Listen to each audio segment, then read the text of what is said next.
آپ بنی اسرائیل کی تاریخ پڑھ کے دیکھ لیں، ان کے ہاں راہب ہوتے تھے. یہ کون لوگ تھے؟ اچھے لوگ تھے، اپنے وقت کے عبادت گزار تھے، نیکوکار تھے.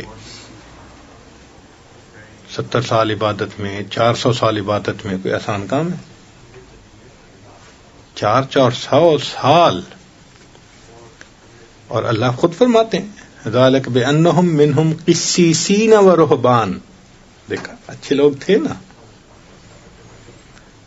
تو وہ اللہ سے محبت کرنے والے تھے، اور ان کی انڈرسٹینڈنگ یہ تھی کہ نفس کو پامال کرو. چنانچہ وہ کم کھاتے تھے، کم پیتے تھے، کم سوتے تھے. ایک کمرہ عبادت کا بنا کے اس کو صومعہ کہتے تھے، بس اس کے اندر رہتے تھے. ان کو مخلوق سے کوئی واسطہ نہیں تھا، شادی بھی نہیں کرتے تھے کہ یہ بھی رکاوٹ نہ بنے.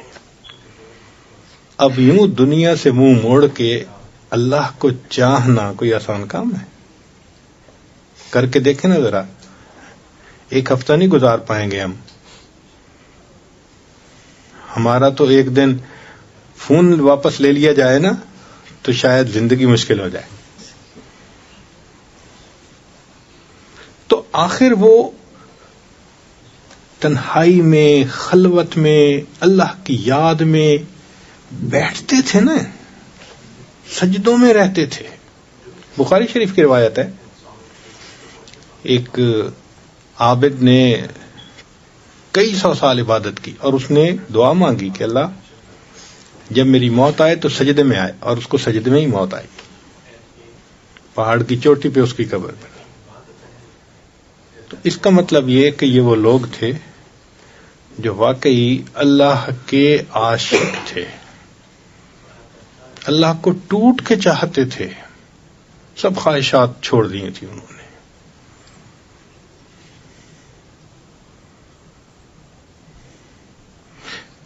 مگر وہ ایک قدم اور آگے بڑھ گئے کہ یہ تو کہیں نہیں کہا گیا تھا کہ تم شادی نہ کرو، لوگوں سے رابطہ نہ رکھو، تم اللہ کے قریب نہیں جا سکو گے. یہ انہوں نے خود گھڑ لی تھی.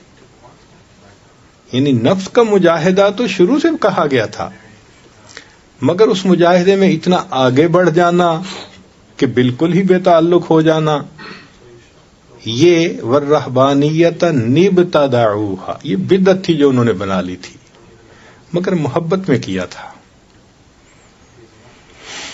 حکم نہیں تھا ان کو کہ تم ایسے رہو، حکم نہیں تھا کہ شادی کرنے سے اللہ کا قرب نہیں ملے گا. یہ انہوں نے محبت میں، کیونکہ جب علم نہ ہونا تو عشق بدعت سکھاتا ہے، اور عشق نہ ہو تو علم عجب اور تکبر میں ڈال دیتا ہے. یہ دونوں لازم و ملزوم ہیں ایک دوسرے کے لیے.